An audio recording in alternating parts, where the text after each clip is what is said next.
Hello അസ്സാം വലൈക്കും welcome to our YouTube channel. ഇനി നമ്മൾ ഉണ്ടാക്കാൻ പോകുന്നത് ഉള്ളിച്ചോറാണ്.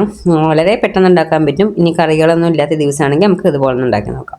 അപ്പോൾ ആദ്യം ഞാൻ ഒരു പ്ലേറ്റ് ചോറാണ് എടുത്തിരിക്കുന്നത്. ഈ ഒരു പാൻ വെച്ചു. പാൻ ചൂടായതിനു ശേഷം വെളിച്ചെണ്ണ ഒഴിച്ചു കൊടുക്കുക.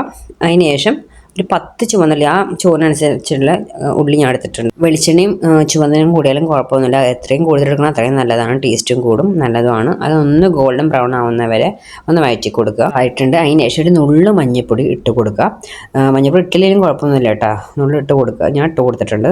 ഇനി അതിലേക്ക് ചോറിട്ട് കൊടുക്കുക. എന്നിട്ട് ചോറിട്ടതിന് ശേഷം നന്നായിട്ട് മിക്സ് ചെയ്യാം.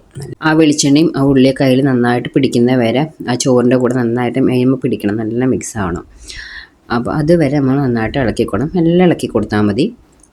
അപ്പോൾ ഞാൻ ഇളക്കി കൊടുത്ത് എല്ലാം സെറ്റായിട്ട് അതിന് ശേഷം കുറച്ച് ഉപ്പിട്ട് കൊടുക്കാം. ഉപ്പ് നമ്മൾ ചോറുണ്ടാക്കുമ്പോൾ ഉപ്പിടുന്നവരാണെങ്കിൽ അതിനനുസരിച്ച് നോക്കി ഇട്ട് കൊടുത്താൽ മതി.